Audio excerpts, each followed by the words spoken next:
আজকের গল্পটা ঠিক যেখান থেকে শুরু হবে। লোকে বলে আত্মহত্যা করা মানুষের আত্মা নাকি কখনো শান্তি পায় না। আজকের ভিডিওটা ঠিক দুই ধরনের লোকেদের জন্য তৈরি করা।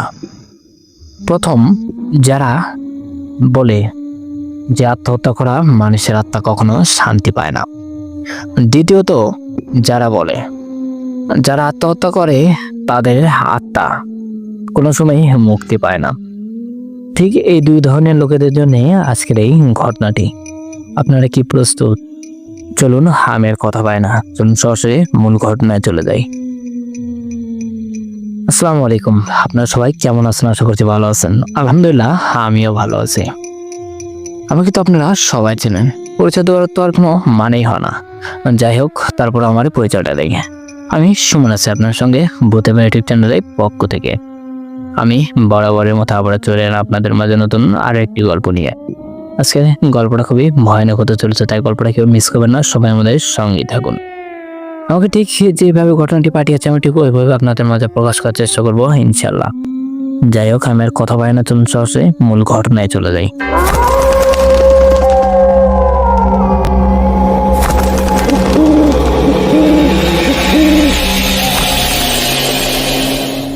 সুমন ভাই, আপনি কেমন আছেন? আশা করছি ভালো আছেন। আমি আপনার প্রিয় একজন অডিয়েন্স। আমি আপনার শুরু থেকে গল্পগুলো শুনে থাকি। আমি এবার প্রথম আপনাদের মধ্যে একটি ঘটনা পাঠালাম। আশা করবো ভাই অন্যান্য ভাইদের বা বোনদের ঘটনাগুলো ঠিক যেভাবে তাদের মতো করে সবার মাঝে তুলে ধরেন, ঠিক আমারটাও সবার মতো করেই তুলে ধরবেন। যাই হোক, আমি আর কথা বলে না, চলুন ঘটনায় যাই। আমি পূজা হালদার, ইন্ডিয়া থেকে বলছি। এবার প্রথম আপনাদের মধ্যে একটি ঘটনা তুলে ধরলাম। আমি অনেকদিন আগে থেকে ভাইয়ের ঘটনাগুলো শুনে থাকি। আমি আমার আম্মুর থেকে পাওয়া একটি ঘটনা আপনাদের মাঝে তুলে ধরব। এটা অনেকদিন আগের ঘটনা। এটা আমার আম্মুর ঘটনা, তার মানে আমার নানির। আমার নানি মারা গিয়েছিল অনেকদিন আগে। আমার নানি কিভাবে মারা গিয়েছিল আর মারা যাওয়ার পরে তার সঙ্গে কি ঘটেছিল, এই ঘটনাগুলো আমি তুলে ধরবো আপনাদেরকে। যাই হোক, আমি আর কথা বলে না, চলুন ঘটনায় যাই। আমার আম্মু প্রায় দেখতাম গালে হাত দিয়ে বসে থাকে, কি জানি ভাবতো। আমি আম্মুকে অনেকবারই জিজ্ঞেস করেছি, তুমি এত কি ভাবো? কিন্তু আমার আম্মু আমাকে কোনো সময় বলেনি। হঠাৎ করে একদিন আমি বেশ ভালোভাবেই ধরলাম আমার আম্মু আমার থেকে আর কিছু লুকালো না, আমাকে সব ঘটনা বলতে চাইলো। আমিও শোনার জন্য বেশ ভালোই আগ্রহ নিয়ে বসে বললাম। তখন বাজে ঠিক সন্ধ্যা 7টা। আমি বসে পড়েছি। আমার আম্মু প্রথমে কফি নিয়ে এলো। আমি কফি খেতে খুবই পছন্দ করি। আমাকে 1 কাপ কফি দিল আর বললো, ভয় পাবি না তো? আমি বললাম, আরে কি বলো, আমি কি ভয় পাওয়ার মানুষ নাকি? তুমি বলতে থাকো, আমি শুনতেছি। আমার আম্মু আর দেরি করলো না, আমার আম্মু ঘটনাটি বলতে লাগলো। আমাকে ঠিক আমার আম্মু যেভাবেই বলেছে আমি ওইভাবে আপনার কাছে তুলে ধরবো ভাই। দয়া করে মনে কেউ কষ্ট নেবেন না, ধৈর্য সহকারে গল্পটি শুনতে থাকুন। যাই হোক, আমার আম্মু যেভাবে আমাকে বলল, আমার মা, নাম তার সীতা। আমার বাবা যখন বেঁচে ছিল তখন আমি ছোট্ট, বেশ ভালো দিন পথ কেটে যেত। আল্লাহর রহমতে আমার বাবার ছোটখাটো একটা ব্যবসা ছিল। সে ব্যবসাটার ক্ষেত্রেই আমরা চলতাম। ব্যবসাটা বেশ ভালোই চলতো, আমরাও বেশ ভালোভাবেই দিন যাপন করতে লাগলাম। হঠাৎ করে একদিন আমাদের জীবনে কাল নেমে এলো। জানি না ভগবান কি চায়, আমার আব্বাকে তুলে নিল। আমার আব্বা মারা গেল। সে থেকে আমার আম্মা বেশ ভালোই কষ্ট করে আমাদেরকে লালন পালন করে। বেশ ভালো দিন কেটে গেল। আমিও প্রাপ্তবয়স্ক হয়ে গেলাম। আমার বিয়ে ঠিক করলো। আমার বিয়ে হয়ে গেল দেখতে দেখতে। আমার আম্মা বাড়িতে একা কেমনে থাকবে, এই কথা চিন্তা করে আমি তোর বাবাকে বলে আমার মাকে নিয়ে গেলাম আমাদের বাড়িতে। দেখতে দেখতে বেশ 1 মাসের মতো কেটে গেল। তোর বাবা আমার মাকে সহ্য করতে পারতো না। জানি না আমার মাকে কেন সহ্য করতে পারতো না। একদিন তোর বাবা মদ খেয়ে এলো, এসে আমার মায়ের সামনে যা তা ভাষা করে গালাগালি করতে লাগলো। তোর বাবা অনেক রাগ হয়ে গিয়েছিল সেদিন।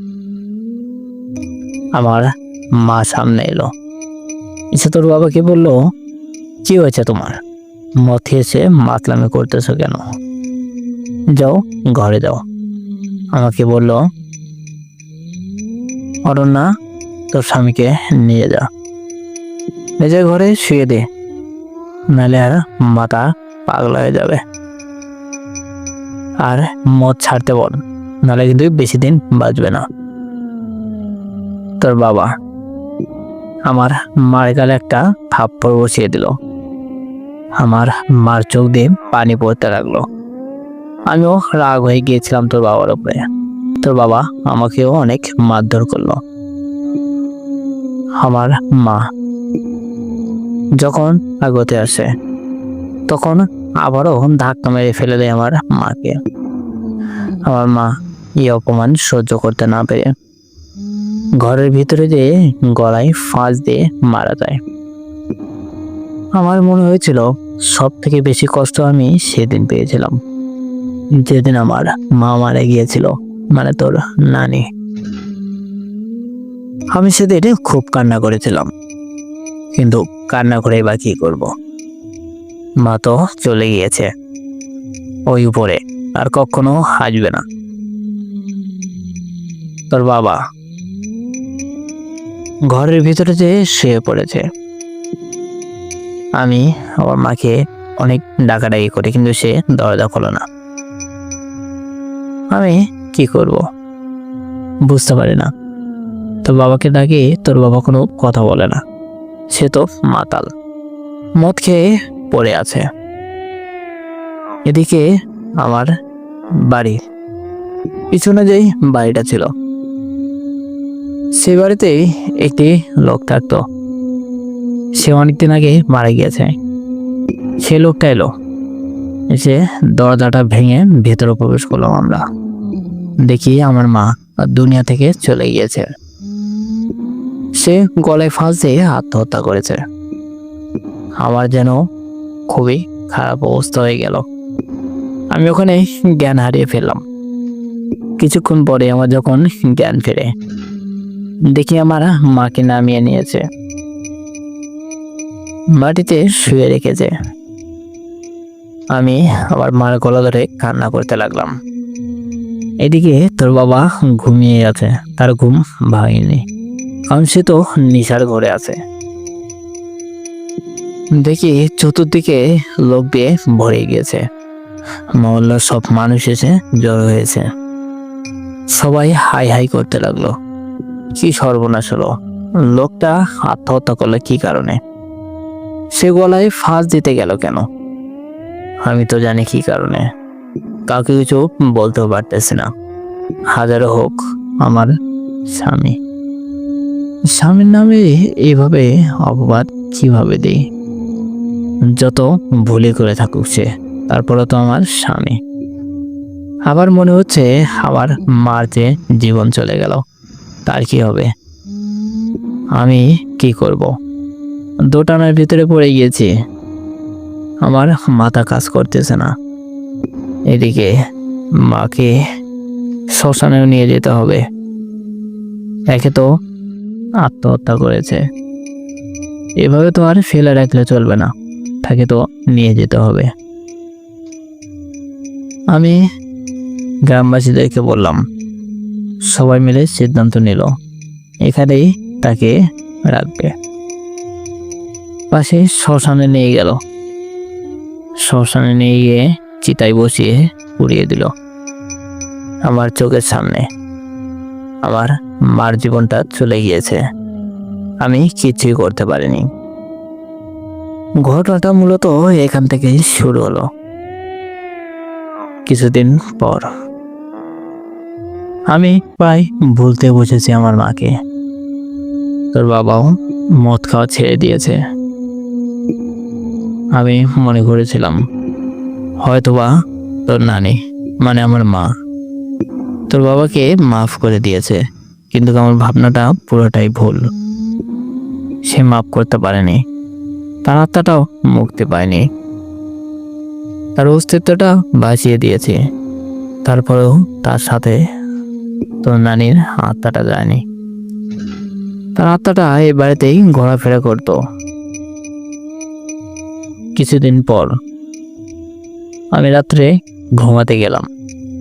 হঠাৎ করে স্বপ্নে দেখি আমার আম্মা আমার স্বপ্নে এসে বলতেছে, ইরে মা, ঘুমাচ্ছিস? ঘুমা, শান্তিতে ঘুমা। তোরা তো আমাকে শান্তিতে থাকতে দিলি না, তাই বলে কি আমিও তোদেরকে শান্তিতে থাকতে দিব না? তাই ভেবেছিস তোদেরকে শান্তিতে থাকতে দিব? তোর নতুন একটি অতিথি আসতে চলেছে রে, খুশি খবরটা দিতে এলাম তোকে। অতিথি খুব শীঘ্রই আসবে, তুই খুব শীঘ্রই খবর পাবি। কিন্তু তোর স্বামীর সে কপালটা হবে না অতিথিকে দেখার। আমাকে তুই মাফ করে দিস। আমি লাফিয়ে ঘুম থেকে উঠলাম। উঠে চতুর্দিকে খুঁজে কিন্তু কোথাও নেই। আমি অঝরে কান্না করতে লাগলাম। তোর বাবা ঘুম থেকে লাফিয়ে উঠল, উঠে আমাকে জড়িয়ে ধরে বলল, তুমি স্বপ্ন দেখেছ? স্বপ্ন স্বপ্নই হয়, স্বপ্ন কখনো সত্যি হয় না। আমি তোর বাবাকে ধাক্কা দিয়ে ফেলে দিলাম আর বললাম, এই সমস্ত দোষ তোমার। তোমার জন্যই আমার মা মারা গিয়েছে। জানি না আমার মার আত্মা শান্তি পেয়েছে কিনা। কেমনে শান্তি পাবে?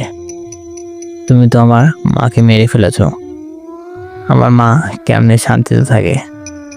আমার মনে হয় আমার মায়ের আত্মাটা এখনো মুক্তি পায়নি। আমার মায়ের আত্মাটা এই আশেপাশেই ঘোরাফেরা করতে যায়। আমার ভাবনাটা একেবারেই ভুল না, আমার ভাবনাটা সত্যি হলো। আমি বাইরে গেলাম, যে দেখি সাদা শাড়ি পরা একটি মহিলা দাঁড়িয়ে আছে। আমি জিজ্ঞেস করলাম, কে তুমি? ওখানে কেন দাঁড়িয়ে আছো? তুমি কোথায় যাবে? সে কোনো উত্তর দেয় না। আমি কাছের দিকে এগিয়ে গেলাম, যে তার কাঁধের উপরে হাত দিলাম। সে আমার দিকে ঘুরলো। আমি যাকে সামনে দেখলাম, হয়তোবা তাকে দেখার জন্য আমি প্রস্তুত ছিলাম না। সে অন্য কেউ না, আমারই মা। আমার মাকে দেখে আমার যেন কলিজাটা শুকিয়ে গিয়েছে। কিছুটা আনন্দ হচ্ছে, কিন্তু তার থেকে বেশি ভয় হচ্ছে। আমি আমার মাকে বললাম, তুমি এখানে কি করতেছ? তুমি তো মারা গিয়েছো, তাই না? আমার আম্মা বলল, হ্যাঁ রে মা, আমি মারা গিয়েছি। মারা গিয়ে কি হবে? তারপরে আমি শান্তি পাইনি। আমার ইহকালেও শান্তি হলো না, পরকালেও শান্তি হলো না। তোরা আমাকে মেরে ফেললি একটু শান্তি দেওয়ার জন্যে, কিন্তু হয়তোবা আমার কপালটা এতই খারাপ। ভগবান আমার কপালে এত খারাপ কিছু লিখে রেখেছে, আমাকে মরার পরেও শান্তি দিতে পারলি না তোরা। মরার পরে আমি অশান্তিতে আছি, জানি না এই অশান্তি থেকে কবে বের হব। আমার জন্য তোরা মন্দিরে গিয়ে পুজো দিস, যদি একটু শান্তি পাই। কিন্তু তোর জামাইকে বলিস সে যেন মন্দিরের আশেপাশেও না যায়, তাহলে কিন্তু তার খবর আছে। তুই একা যাবি পুজো দিতে, তোর স্বামীকে নিয়ে যাবি না, কথাটা যেন মাথায় থাকে। তাই বলতেই পিছন থেকে তোর বাপ ডাক দিল। আর পিছন থেকে ঘুরে তাকাই, দেখলাম পিছনে তোর বাপ দাঁড়িয়ে আছে। আমাকে বলতে, তুমি কার সঙ্গে কথা বলো? আমি বললাম, কেন তুমি দেখতে পাচ্ছ না আমি কার সঙ্গে কথা বলতেছি? তোর বাপ বললো, না আমি দেখতে পাচ্ছি না। কে? আমি বললাম, সামনে দেখো না কে, তাহলে তো বুঝতে পারো। আগে বলতেছে, তোমার কি মাথার সমস্যা হয়েছে? সামনে তো কেউই নেই। আমি সামনের দিকে তাকিয়ে দেখি সত্যিই কেউ নেই। আমার মা চলে গিয়েছে। আমি আমার মাকে ডাকতে লাগলাম। ডাকতে ডাকতে অধরে কখন যে কান্না করে ফেলেছি আমি নিজেও জানি না। আমি ওখানে জ্ঞান হারিয়ে পড়ে গিয়েছি। তোর বাবা আমাকে ধরে বিছানায় নিয়ে যায়, বিছানায় বসিয়ে দিল, ডাক্তারকে খবর দিল। এদিকে ডাক্তার এলো। এত রাত্রেবেলা ডাক্তার এসেছে কারণ ডাক্তার ছিল তোর বাবার বন্ধু। সে ডাক্তারও মারা গিয়েছে। কিভাবে মারা গিয়েছে সেটা বলবো। এদিকে ডাক্তার আমাকে পরীক্ষা করতে লাগলো। কিছুক্ষণ পরে তোর বাবাকে ডাক দিল। সে এলো। তোর বাবাকে বলল, একটি খুশির সংবাদ আছে। আমার তো আর বুঝতে বাকি হলো না, কারণ আমার মা আমাকে বলেছিল একজন অতিথি আসতে চলেছে, হয়তোবা তার খবরে দিবে। তোর বাবা বলল, কি সংবাদ বলো তো আগে। ডাক্তার বলল, না আগে মিষ্টি নিয়ে এসো, তারপর বলবো। তোর বাবা বলল ডাক্তারকে, তুমি আগে বলো তো, মিষ্টি তোমাকে খাওয়াবো তো বলেছি, মিষ্টি অবশ্যই খাওয়াবো, তুমি আগে খুশির সংবাদ কি এটা দাও। ডাক্তার বলল, তোমার বাচ্চা হবে। তোর বাবা প্রচন্ড খুশি হয়েছে, আমিও অনেকটাই খুশি হয়েছি। তো তার থেকে বেশি কষ্ট হচ্ছে আমার মায়ের জন্যে। আমার মা তার নাতি নাতনিকে দেখে দিতে পারলো না। তার কপালটা এতই খারাপ, নিজের জামাইয়ের বাড়িতে এসে আত্মহত্যা করা লাগলো। সে থেকে বেশ কিছুদিন কেটে গেল। হঠাৎ করে একদিন রাত্রেবেলা আমি আমার মাকে স্বপ্নে দেখি। আমার মা আমাকে বলতেছে, মারে তুই আমাকে পারলে মাফ করে দিস। আজকে তোর সব থেকে বেশি কষ্টের দিন হতে চলেছে। আজকের রাতটুকু তোর জীবনে সব থেকে খারাপ রাত হতে চলেছে। আজকের রাতটাকে তুই কখনোই ভুলতে পারবি না। যতদিন বেঁচে থাকবি তোকে এই কষ্টটা বয়ে যেতে হবে। আমি তার কথার কোনো আগে মতো বুঝিনি। আমি ঘুম থেকে লাফিয়ে উঠলাম। উঠে চতুর্দিকে খুঁজি, কিন্তু কেউই নেই।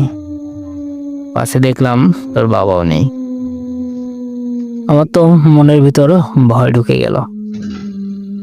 তোর বাবার না কিছু হয়ে যায়, কারণ আমার মা বলেছিল খুশির খবরের পরেই তোর একটা কষ্টের সংবাদ হবে, তোর স্বামীকে তুই হারিয়ে ফেলবি। আমার আর বুঝতে বাকি রইল না, তোর বাবার কিছু একটা হতে চলেছে, আমাকে এটা আটকাতেই হবে। আমি খুঁজতে লাগলাম তোর বাবাকে, কিন্তু কোথাও পাই না। সারা বাড়ি আমি তন্ন তন্ন করে খুঁজেছি, কিন্তু কোথাও পাই না। হঠাৎ করে তোর বাবার চিৎকারের শব্দ শুনলাম। দৌড়ে গেলাম বাড়ির বাইরে, যে দেখি তোর বাবা মাটিতে পড়ে আছে।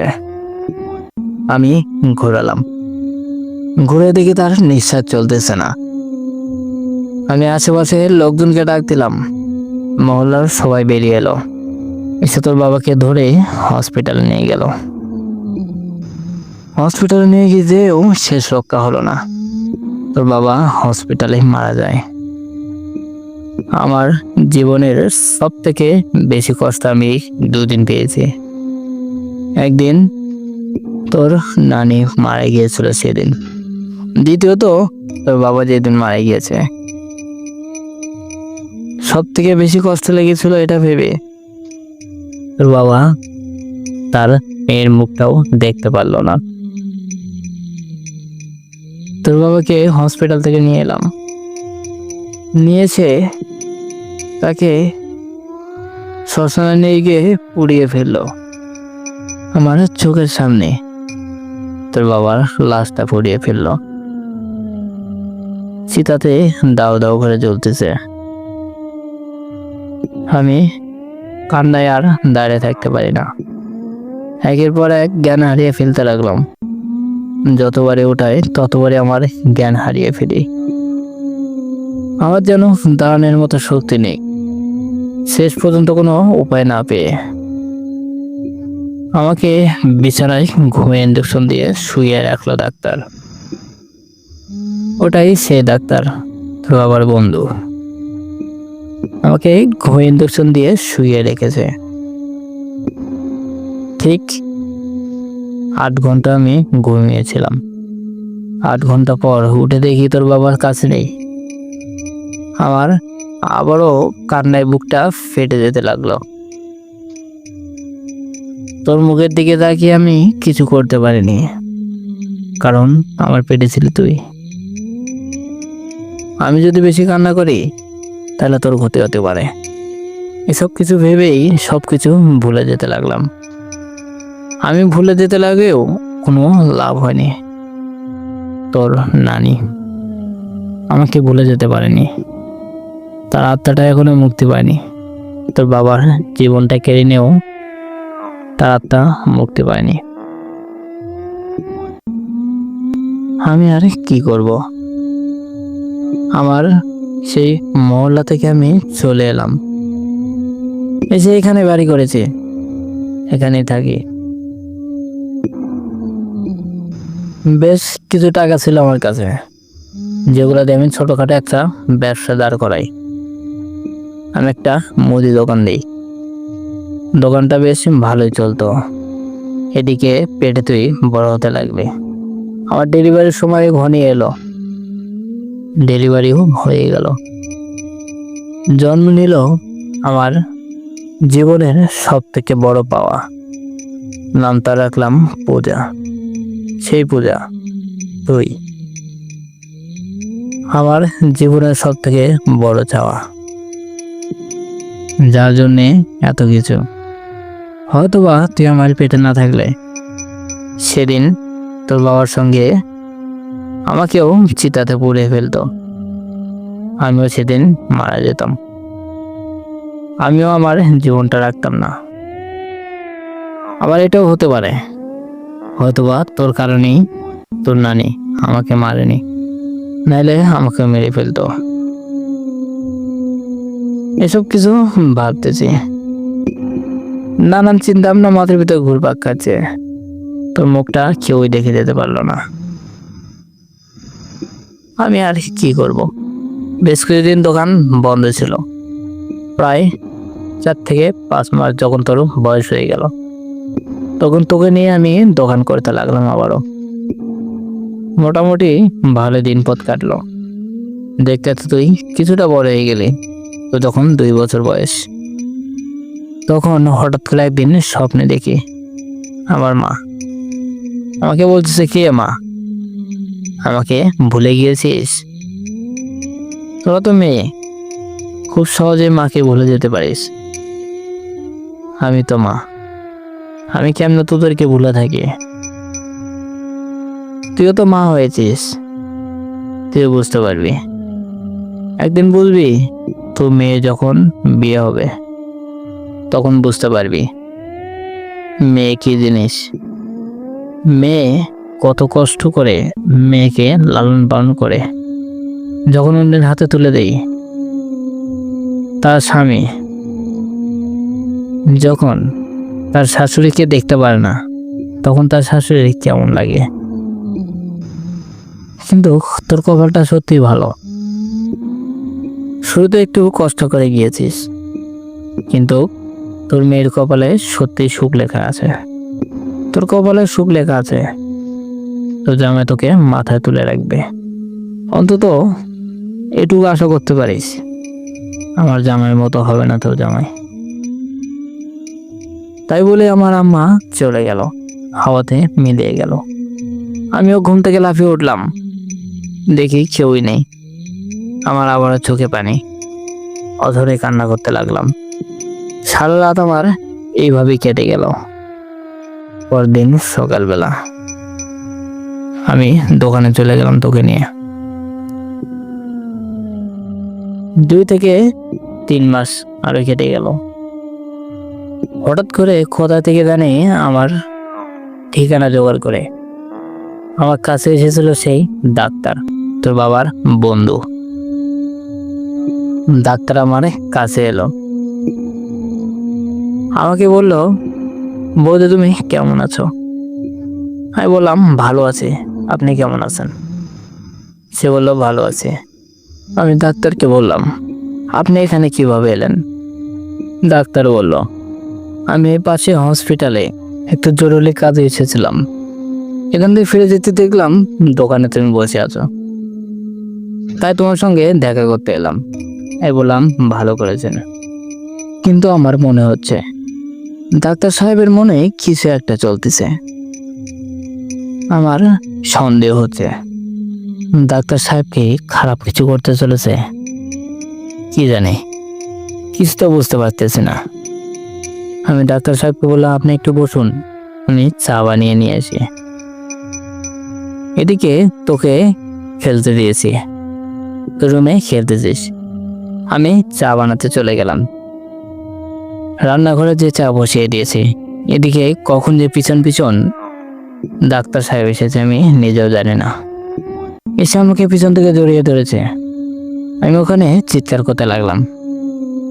ডাক্তার সাহেব বলল, বাইরে কেউই নেই, এখান থেকে চিৎকার করে কোনো লাভ নেই, আর তোমাকে অনেক পছন্দ করি, তুমি আমার সঙ্গে চলো বৌদি, তোমাকে আমি রানীর মতো রাখবো।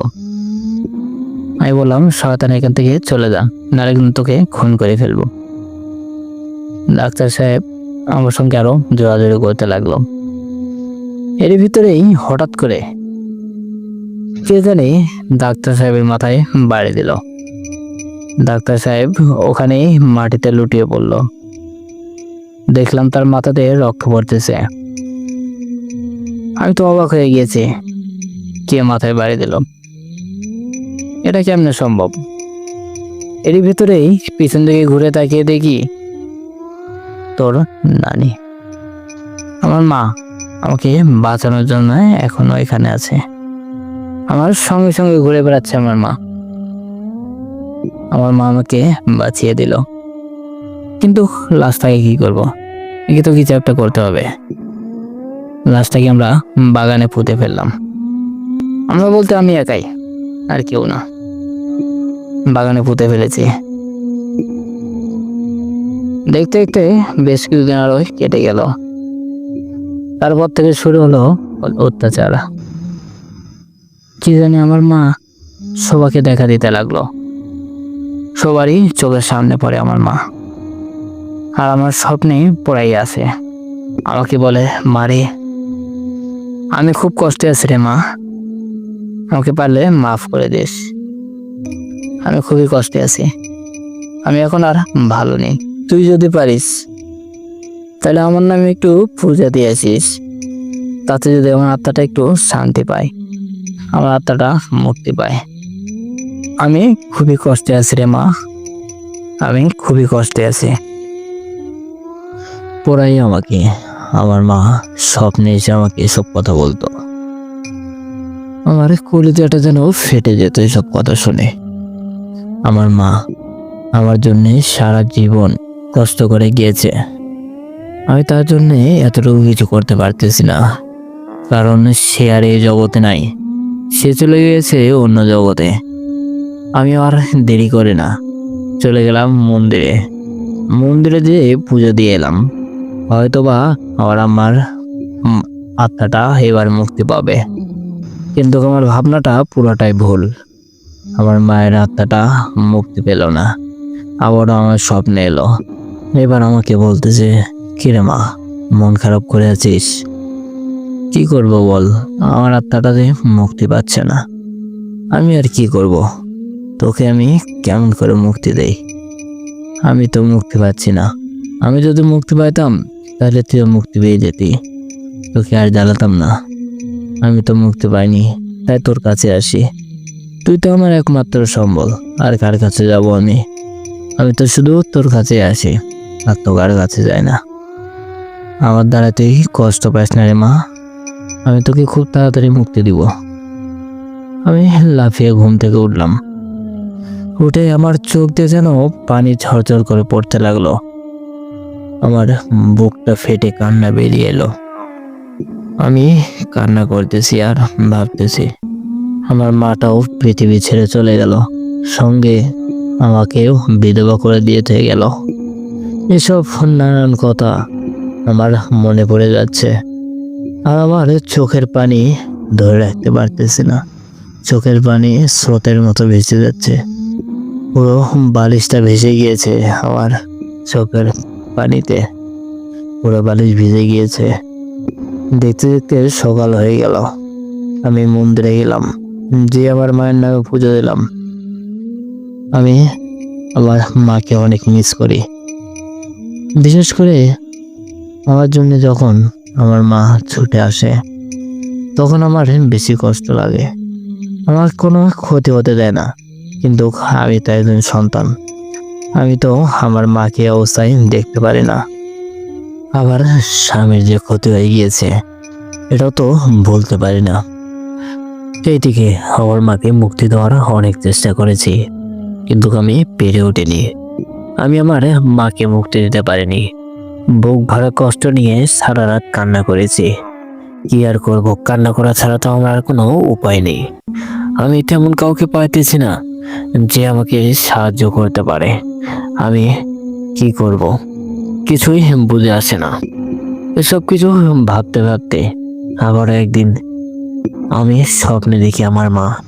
এবার যেন একটু অন্যরকম কিছু দেখলাম। এবার দেখি আমার মা পাগলের মতো দৌড়াদৌড়ি করতেছে, কখন কার কাছে যাচ্ছে, যে বলতেছে আমাকে মুক্তি দাও, আমাকে মুক্তি দাও। আমি অত্যাচার আর সহ্য করতে পারতেছি না, দয়া করে আমাকে মুক্তি দাও, কেউ তো একজন আমাকে মুক্তি দাও। এই অত্যাচার আর আমার সহ্য হচ্ছে না। এসব কিছু দেখে আমি লাফিয়ে উঠলাম ঘুম থেকে। আমি যেন চোখের পানি আর ধরে রাখতে পারি না। আমার মার এত কষ্ট আমি কিভাবে সহ্য করি? আমার মা এত কষ্ট পেয়ে মারা গিয়েছি, এটা তো আমি বলতে পারি না। তার ভিতরে আমার মা প্রত্যেক দিন আমাকে স্বপ্নে দেখা দেয়। এসব কথা মনে হলে যেন আমার কলিজাটা ফেটে যায়। আমার মা কখনো কাউকে কষ্ট দেয়নি, কিন্তু আমার মাই যে নিজে এত কষ্ট পাবে এটা আমি ভাবতেও পারিনি। আমি অনেক জোরের কাছে গিয়েছি, অনেক মন্দিরে পুজো দিয়েছি, অনেক জাগ্রত মন্দিরে পুজো দিয়েছি আমার মার আত্মার শান্তির জন্য, কিন্তু কোনো লাভ হয়নি। আমার মার আত্মা শান্তি পায়নি। আমি জানি না আমার মার আত্মা কবে শান্তি পাবে। আমি এসব কিছু ভাবি, আমার চোখে আর ঘুম আসে না। সারা রাত আমার জেগে জেগে কাটিয়ে গেল। রাত জাগা যেন আমার রোজকার অভ্যেস হয়ে গেল। প্রত্যেক দিন কিছু না হলেও সপ্তাহের ভিতরে 3 থেকে 4 দিন আমি আমার মাকে স্বপ্নে দেখি। আমার মার এত কষ্ট হচ্ছে আমি নিজের চোখে দেখতেছি, কিন্তু কিছুই করতে পারতেছি না। আমার মার এই অত্যাচার আমি আর সহ্য করতে পারলাম না। আমি একটি বড় জাগ্রত মন্দিরে চলে গেলাম, যে আমার মায়ের নামে পুজো দিলাম। আমি এবারও ভেবে নিয়েছিলাম হয়তোবা আর কোনো লাভ হবে না, কিন্তু পরের দিন আমি একটু অন্যরকম কিছু দেখলাম। আমি দেখলাম আমার মা আমাকে বলতেছে, এবার একটু ভালো লাগতেছে রে মা, হয়তোবা এবার আমি মুক্তি পাবো, তোকে আর জ্বালাবো না। তাই বলি আমার মা কোথায় যেন উধাও হয়ে গেল।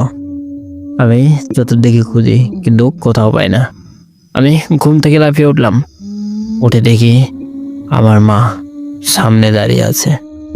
আমাকে বলতেছে, কি ভেবেছিলিস তুই আমি মুক্তি পেয়েছি? না রে মা, আমার মুক্তি হয়নি, আমি মুক্তি পাইনি। আমার খুবই কষ্ট হচ্ছে, আমাকে মুক্তি দে, আমাকে মুক্তি দে, এই কষ্টের জীবন থেকে আমাকে রেহাই দে, আমাকে মুক্তি দে। আমি আমার মাকে বললাম, তোমাকে আমি কিভাবে মুক্তি দেব, আমাকে একটু খুলে বলো। আমি তো তোমাকে মুক্তি করার অনেক চেষ্টাই করতেছি, কিন্তু আমি যে বারবার ব্যর্থ হয়ে যাচ্ছি। কিভাবে তোমাকে মুক্তি দেব? আমার মা তখনই ওখান থেকে উধাও হয়ে গেল। চোখের পলকে গায়েব হয়ে গেল। আমি আর আমার মাকে কোথাও খুঁজে পাই না। আমার মার সেই নিরীহ মুখটা আমার বারবার মনে পড়তেছে।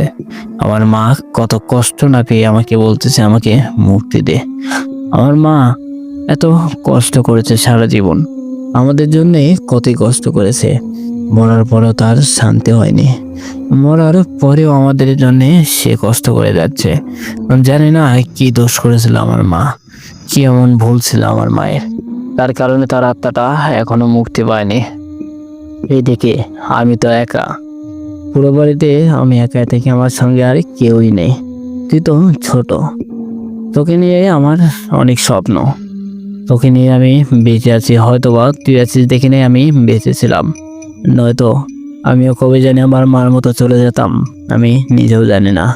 তুই ছিলিস দেখে নিয়ে বেঁচে ছিলাম, কিন্তু পাড়ার লোক, এলাকার লোকজন আমাকে শান্তিতে থাকতে দেয়নি। সেও আমাদের পিছনে পড়ে থাকতো সবসময়। পাড়ার লোকজন সবসময় আমাদের পিছনে থাকতো।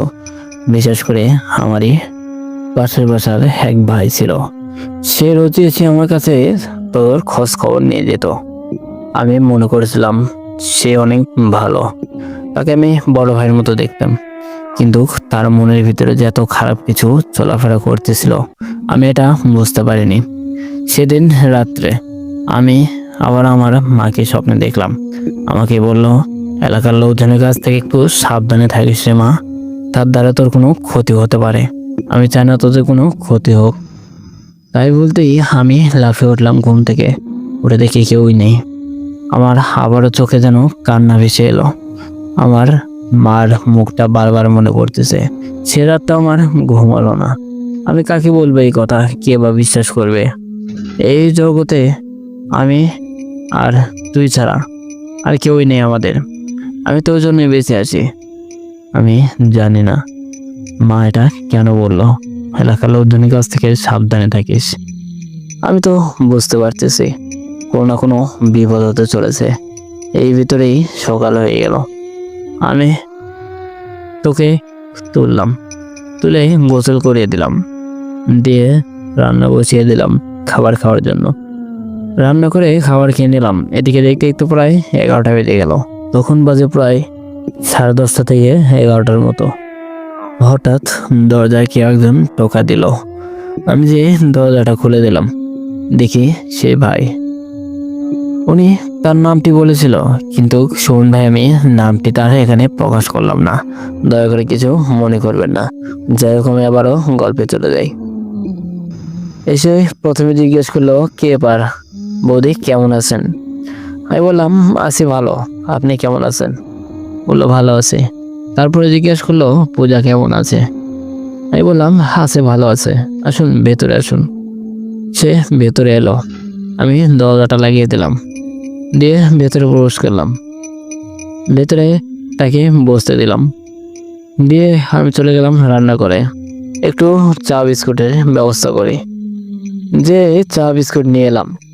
সে চা খাচ্ছে, আমার সঙ্গে গল্প করতেছে। সে অনেক রোমান্টিক ছিল, ওই মিষ্টি মিষ্টি কথা বলতো। আমি তার প্রতি কিছুটা আকর্ষণীয় হয়ে গিয়েছিলাম। তার প্রতি আমার আলাদা একটা অনুভূতি কাজ করতে লাগলো। দেখতে দেখতে আর বেশ কিছুদিন কেটে গেল। এই পর্যন্ত আমার মা আমার কাছে আর স্বপ্নে দেখা দিল না। প্রায় 10 থেকে 12 দিন আমার মা আমার স্বপ্নে আর এলো না। আমি মনে করেছিলাম হয়তো বা মা আমার মুক্তি পেয়েছে, কিন্তু আমার ভাবনাটা পুরোটাই ভুল। সেদিন রাত্রে হঠাৎ করে আবারও আমার মাকে স্বপ্নে দেখলাম। আমার মা বলল, কারো প্রতি আকৃষ্ট হোস না রে মা, তোর জীবনটা নষ্ট করে দিবে। তুই আর কারোর সামনে মুখ দেখাতে পারবি না। তুই সাবধানে চলাফেরা করিস, সাবধানে থাকিস। তাই বলে আমার মা আবারও কোথায় যেন উধাও হয়ে গেল। আমি আর সেবার ঘুম ভাঙলো না আমার। সকাল হলো, তারপরে আমার ঘুম ভেঙে গেল। আমি ঘুম থেকে উঠে আমার মার কথাটা আমার মনে হলো প্রথমে, কিন্তু আমি পাত্তা দিলাম না। হঠাৎ করে দেখি আবার দরজায় কে একজন টোকা দিল। আমি যে দরজাটা খুলে দিলাম, দেখি সে দাদা। আমি তাকে ভেতরে আসতে বললাম। তার সঙ্গে গল্প করতেছি। এদিকে অনেক ক্ষুধাও লেগেছে। আমি তাকে বসিয়ে বললাম আমি একটু রান্নাটা চাপিয়ে দিয়েছি। সে বলল আচ্ছা ঠিক আছে যান। আমি যে রান্না বসিয়ে দিলাম, কখন যে সে আবার পিছু পিছু এসেছে আমি নিজেও জানি না। এসে আমাকে পিছন থেকে জড়িয়ে ধরেছে। আমি তো তাকে বলতেছি এটা কি করতেছেন, আমাকে ছেড়ে দিন, আপনি ডানিয়ে দিয়ে বসুন, আমি আসতেছি, আমাকে ছেড়ে দিন। সে বলল এখন আর এখানে কেউ আসবে না। আরে ছাড়বো কেন, আমি তো তোমাকে পছন্দ করি, তোমাকে বিয়ে করতে চাই। আমি তাকে বললাম আমাকে বিয়ে করতে হলে আমার মেয়ের ভার নিতে হবে, পারবেন আপনি? সে বলল অবশ্যই পারবো, যদি না পারি তাহলে তোমার কাছে আমি কেন ছুটে আসি। আমিও রাজি হয়ে গেলাম। এর ভিতরেই সে আমাকে বলল আচ্ছা চলো বেডরুমে যাই। আমি বললাম কেন? বলতে চলো না একটু গল্প করি। আমি বললাম রান্না বসিয়ে দিয়েছে, রান্না হোক। সে বললো রান্না হতে দেরি আছে, চলো। তাই বলে আমাকে জোর করে টেনে নিয়ে গেল। আমি যেতে রাজি হয়নি, আমাকে মূলত জোর করে নিয়ে গিয়েছে। আমিও গেলাম। সে আমার সঙ্গে অশ্লীল কাজ করার প্রস্তাব দিল। আমি বললাম কি বলতেছেন আপনি এগুলা, এসব মোটেও ঠিক না। এসব কিছু যদি হয় তাহলে বিয়ের পরে হবে, তার আগে না। সে বলল বিয়ের পরে তো হবেই, আমি তো তোমাকে বিয়ে করবই, আমি তো তোমাকে বলেছি আমি তোমাকে বিয়ে করব, তার মানে অবশ্যই করব। সে আমার সঙ্গে জোর জবরদস্তি করতে লাগলো। আমিও বুঝতে পারলাম আমার মা আমাকে কেন সতর্কবার্তা দিয়েছিল। আমার কেবল মনে হচ্ছে আমি এত বড় একটা ভুল করেছি, আমি ভাবতে পারি না। এর ভিতরেই হঠাৎ করে দেখি সেই দাদাটি দরজায় বাড়ি খেয়ে পড়ে গেল। আমি পিছন দিকে ঘুরে তাকাই, দেখি দরজায় বাড়ি খেয়ে নিচে পড়ে আছে। আমি তার কাছে যাওয়ার চেষ্টা করি কিন্তু যেতে পারতেছি না। আমার মনে হচ্ছে কেউ একজন আমাকে ধরে আছে। সে দাদা ওখানে হাত পাও ছোটাছুটি করতেছে। আমার আর বুঝতে বাকি রইল না আমার মা এসেছে আমাকে বাঁচানোর জন্য। সেই দাদাটি ওখান থেকে দৌড়িয়ে পালিয়ে গেল। আমি তো এবারের মতো বেঁচে গিয়েছি। আর মাকে বললাম তোমাকে অসংখ্য ধন্যবাদ মা, তুমি এবার আমাকে বাঁচিয়ে দিলে। তোমার এই ঋণ আমি কিভাবে শোধ করব? আমার মা গায়েবে আওয়াজে আমাকে বলল মায়ের ঋণ কখনো শোধ করা যায় রে পাগল, মায়ের ঋণ কখনো শোধ করা যায় না। আর তোকে আমি আগে সাবধান করেছিলাম কিন্তু তুই আমার কোনো কথাই শুনিসনি। যাই হোক এবার একটু সতর্কভাবে চলাফেরা করিস, আর তোর সরল সোজা ভালো না, লাস্টে দেখবি আমার মতো তোর অবস্থা হবে। তাই এখনই সতর্ক হয়ে চলাফেরা করা লাগবে তোর। আর তোর তো একটা মেয়ে আছে, মেয়ের দিকে খেয়াল রাখিস। এটা বলতেই হঠাৎ করে বাইরে থেকে কারো একজন চিৎকারের শব্দ শুনলাম। আমি দৌড়ে বাইরে গেলাম, যেদিকে বাইরে আরো বেশ কয়েকজন লোক দাঁড়িয়ে আছে, তাদের মাঝখানে আমার সেই দাদা, তার মানে যে আমার সর্বনাশ করার জন্য গিয়েছিল, সে বাইরে ছটফট করতেছে। সবাই হাঁ করে তাকিয়ে তাকিয়ে দেখতেছে, কেউ কোনো কিছুই বলতেছে না। এর ভিতরে তার সন্তান আর তার স্ত্রী এলো, এসে তাকে নিয়ে হসপিটালে চলে গেল। কিন্তু শেষ রক্ষা হলো না তার, সে হসপিটালে যেতেই মারা গিয়েছে। সে তো মারা গেল, আমরা কি করব? আমরা সিদ্ধান্ত নিলাম আমরা এই এলাকায় আর থাকবো না। চলে গেলাম আমরা মুম্বাই। মুম্বাই বেশ ভালো দিন থাকলাম, আর কোনো সমস্যা হলো না। আমার মাকে আর আমি স্বপ্নে দেখি না। দেখতে দেখতে তুই বড় হয়ে গেলি, আজ তোকে বিয়ে দিতে হবে, কিছুদিন পর তোকে বিয়ে দিব। তুই বড় হয়ে গিয়েছিস, এখন পর্যন্ত তোর নানিকে আর দেখিনি আমি। প্রায় 17 বছর হয়ে গেল তোর নানিকে আর আমি দেখি না। তোর নানির এখন হাতটা মুক্তি পেয়েছে, সে আর আসে না, তাকে আর দেখিও না। তুই বড় হয়ে গেলে, তোকে এখন বিয়ে দেবো কিছুদিন পর। আমার মা অনেক কষ্ট করে গিয়েছে আমার জন্যে, তোর বাবা অনেক কষ্ট করেছে, কিন্তু এখন পর্যন্ত তো তোকে অনেক কষ্ট করে আমি লালন পালন করে বড় করেছি। তুই কখনো আমাকে এইভাবে কষ্ট দিবি না তো, যেভাবে আমি আমার মাকে কষ্ট দিয়েছি। আমি কি করব? সন্ধ্যায় বিশ্বাস করেন আমার চোখে আমি পানি ধরে রাখতে পারিনি। যতক্ষণ গল্পটি শুনেছি আমার চোখে পানি পড়তেই গেছে। আমার মা তো গল্প করতে করতে কান্না করে ফেলেছে। এই গল্পটা যখন আমি আপনার কাছে পাঠালাম তখনও আমি কান্না করতেছি। আমি আপনার কাছে গল্প পাঠাচ্ছি আর কান্না করতেছি, কারণ আমার নানির কথা মনে হচ্ছে। আমার নানি কতটাই কষ্ট করে গিয়েছে। যাই হোক সুমন ভাই, এই ছোট্ট একটি ঘটনা আপনাদের মাঝে তুলে ধরেছি আমি। আমার নানির জন্য দোয়া করবেন, আমার বাবার জন্য দোয়া করবেন, আমাদের জন্য দোয়া করবেন। যাই হোক, আমি আর কথা পারি না সুমন ভাই। ছোট্ট ঘটনা আপনাদের মাঝে তুলে ধরেছি, জানি না কেমন হয়েছে। প্রথমবার ঘটনা পাঠালাম তো, তাই ভালো নাও হতে পারে। আমি গুছিয়ে লিখতে পারি না। আমি যতটুকু পেরেছি অতটুকু আপনাদের কাছে তুলে ধরার চেষ্টা করেছি। আমি আর বেশি কথা বলি না। ছোট্ট আরে কিছু কথা বলবো, ছোট্ট অল্প করে কিছু আপনাদের মাঝে বলে যেতে চাই শেষ বেলায়। যারা আপনারা এই মুহূর্তে ভিডিওটা দেখতেছেন তাদের উদ্দেশ্যে একটা কথা বলি। যদি আপনাদের মনের ভিতরে এরকম কখনো অনুভূতি হয় যে আমি আত্মহত্যা করব, তাইলে অবশ্যই এই কথাটা মাথায় রাখবেন। আত্মহত্যা করা মানুষ কখনো শান্তিতে থাকতে পারে না। তাদের এই খেলেও অশান্তি, ওই খেলেও অশান্তি। তাই দুই খেলে নষ্ট করবেন না। আপনাদের প্রতি রিকোয়েস্ট, আপনারা একবার হলেও ভেবে দেখবেন মরার পরে আপনারা কেমন থাকবেন। আপনারা কখনোই শান্তি পাবেন না মরার পর যদি আত্মহত্যা করেন।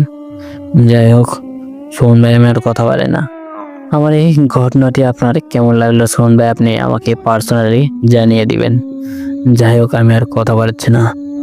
আপনারা সবাই ভালো থাকবেন। আমি পূজা হালদার এবারের মতো আপনাদের কাছ থেকে বিদায় নিচ্ছি। ধন্যবাদ সবাইকে। তাই বলেই আপু তার ঘটনাটি শেষ করলো।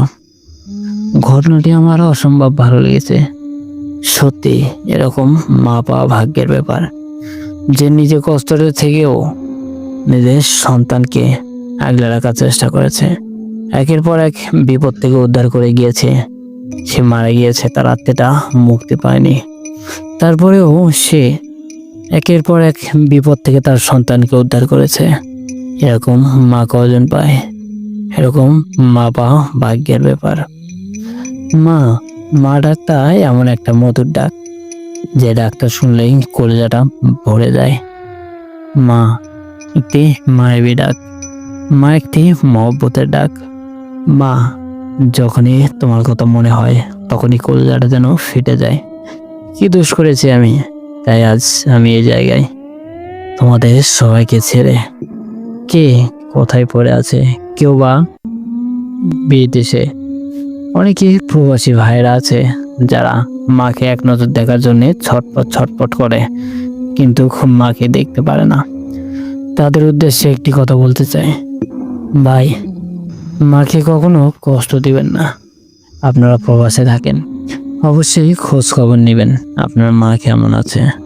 আপনার মার সঙ্গে পার্সোনালি কথা বলবেন, তুমি কি ভালো আছো মা?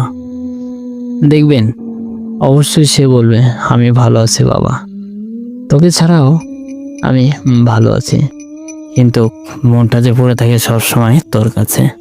এই কথাটাই বলবে, কারণ মা তো, মা যত খারাপ হোক তারপরেও মা, মার জন্যে সন্তানের বুকটা সবসময় পড়ে।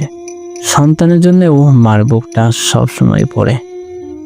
সন্তান যত খারাপই হোক তারপরেও মা কি তাকে ভুলে থাকতে পারে? পারে না। সন্তান মাকে যতই কষ্ট দেখ তারপরেও মা তো সন্তানকে কষ্ট দিতে পারে না। সন্তানকে একবার বকা দিলে মা হাজারবার কান্না করে।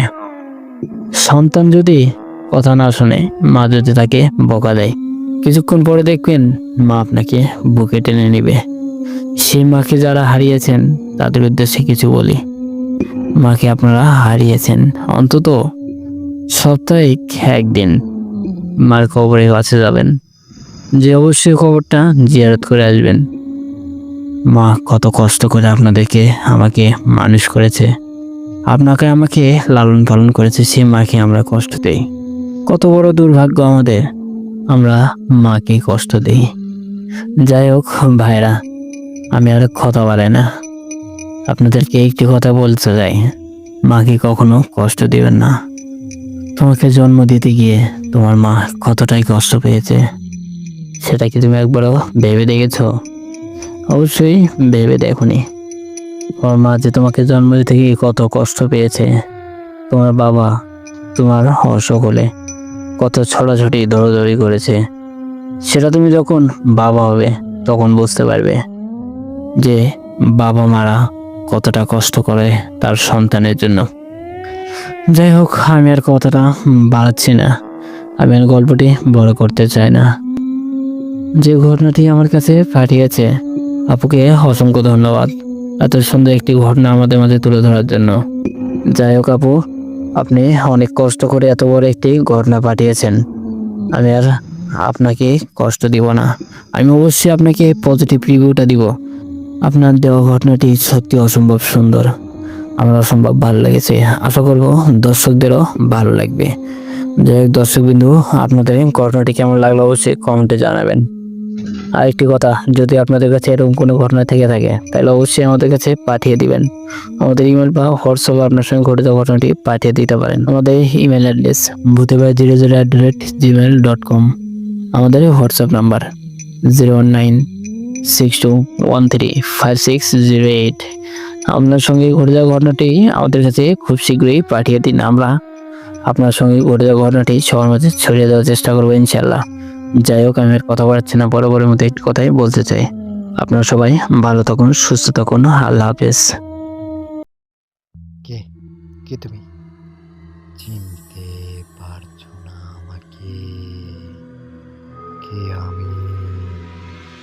না, চিনতে পারছি না তোমাকে। কে তুমি? উত্তর দাও, বলো তুমি কে? কে তুমি? অশরীরী কি?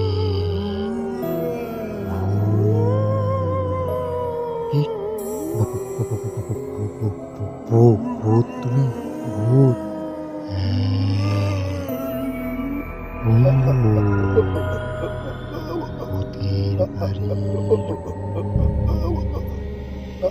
ভূতের বাড়ি, ভূতের বাড়ি।